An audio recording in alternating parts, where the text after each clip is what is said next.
నమస్కారం. ఎవరో ఏదో అన్నారని పదే పదే గుర్తు తెచ్చుకొని బాధపడకు. నువ్వు ఎదుర్కొనే నిందలు, అవమానాలు శాశ్వతం కాదని గుర్తుంచుకో. ప్రశాంతమైన జీవితం నువ్వు అనుకుంటేనే సాధ్యమవుతుంది. ఓటమి నీ అడుగులను ఆపకూడదు. గెలుపుకు పునాది కావాలి. నిన్నటి ఓటమి నీ అనుభవం కావాలి తప్ప నీ ఆత్మవిశ్వాసాన్ని తగ్గించే అస్త్రం కాకూడదు.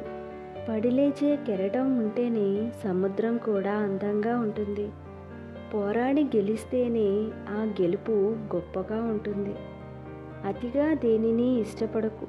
ఎందుకంటే జీవితంలో ఏది ఎప్పటి వరకు మనతో ఉంటుందో ఎవ్వరూ చెప్పలేరు. మనిషిని గెలుచుకోవడంలో సంతోషం ఎన్నాళ్ళు ఉంటుందో తెలియదు. కానీ మనసును గెలుచుకుంటే ఆ సంతోషం జీవితాంతం ఉంటుంది. గోరంత పనిచేసి కొండంత ఫలితం ఆశిస్తే లేనిపోని బాధలే మిగులుతాయి. ఆశ ఉండవచ్చు కానీ అత్యాశ ఉండకూడదు. నీ శ్రమకు తగ్గ ఫలితమే వస్తుందని గుర్తుంచుకో. కంటి నిండా నీరు, గుండె నిండా బాధ ఉన్నా పెదవులపై ఎప్పుడూ చిరునవ్వే ఉండాలంటే భగవంతునిపై నమ్మకం ఉంచు. జీవితంలో తృప్తిని అలవాటు చేసుకో. మౌనమే అతిపెద్ద సమాధానం. ప్రతి మాటకు సమాధానం చెప్పి మీ శక్తిని, సమయాన్ని వృధా చేసుకోకండి. కొంతమందితో మాట్లాడకుండా మౌనంగా ఉండి దూరం పెడితేనే వారికి మన విలువ ఏంటో తెలుస్తుంది. ప్రతి నవ్వు వెనుక ఒక కథ ఉంటుంది. ప్రతి నిశ్శబ్దం వెనుక ఒక యుద్ధం ఉంటుంది. బయట కనిపించేది ఆనందం కావచ్చు, కానీ లోపల మనసు ఎన్నో తుఫాన్లతో పోరాడుతూ ఉంటుంది. మనల్ని అర్థం చేసుకునే ఒక మనసు దొరికితే చాలు. జీవితంలో 100 మంది తోడు అవసరం ఉండదు. అప్పు, అగ్ని, వ్యాధి ఈ మూడింటిని చిన్నవి అని వదిలేయకూడదు. అవి ఏ క్షణంలో అయినా ప్రమాదకరంగా మారచ్చు. ఎవరికీ ఎప్పుడూ భయపడకు. అందరితో గౌరవంగా ఉండు. ఆలస్యంగా అయినా సరే ఎప్పటికైనా మంచే గెలుస్తుంది. నిజమే నిలబడుతుంది. నువ్వు ఏది ఎంచుకుంటే అదే నీ జీవితం అవుతుంది. నువ్వు ఎంతవరకు పోరాడాలి అనేది నీ పరువుపై ఆధారపడుతుంది. నువ్వు ఎంతవరకు నిలవాలనేది నీ ధైర్యం మీద ఆధారపడుతుంది. నువ్వు ఎప్పుడు వెనుదిరగాలి అనేది నీ వివేకంపై ఆధారపడుతుంది.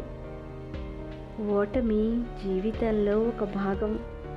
ఓడిపోకపోతే ఏమీ నేర్చుకోలేవు. నేర్చుకోకపోతే ఎప్పటికీ మారలేవు. ఎవరిని అతిగా నమ్మకండి. ఎందుకంటే నమ్మినప్పుడే మోసాలు జరుగుతాయి. ఎదుటివారిపై అంచనాలు తగ్గించుకోండి. ఎదుటివారిపై ఆధారపడడం ఎంత తగ్గించుకుంటే జీవితంలో బాధలు అంత తగ్గుతాయి. ఎవరిని నమ్మాలో, ఎవరికి దూరంగా ఉండాలో తెలియకపోతే మౌనంగా ఉండటమే మంచిది. జీవితంలో ఎప్పుడూ బలమైన గాయాలు మన అనుకున్న వాళ్ళ వల్లనే తగులుతాయి. వాటిని భరించలేము, ఎవరికీ చెప్పుకోలేము. ఒక వ్యక్తి ఎలాంటివాడో తెలుసుకోవాలంటే వారికి బాగా కోపం వచ్చినప్పుడో లేదా తీవ్రమైన కష్టంలో ఉన్నప్పుడో వాళ్ళను గమనించాలి. మనుషులు స్వార్థం కోసం క్షణానికి మారిపోతూ ఉంటారు.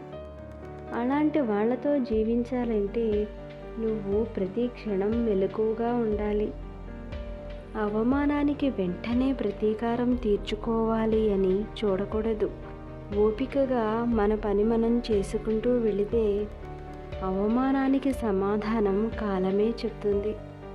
చాలామంది జీవితంలో ఓడిపోవడానికి ప్రధాన కారణం వాళ్ళు గెలుపుకి ఎంత దగ్గరగా ఉన్నారో తెలుసుకోకుండా చేసే పని వదిలేయటమే. నేను చెప్పిన అంశాలు మీకు నిజమే అనిపిస్తే ట్రూ అని కామెంట్ చేయండి. మంచి విషయాలను అందరికీ షేర్ చేయండి. మరొక మంచి అంశంతో మళ్ళీ కలుద్దాం. నమస్కారం.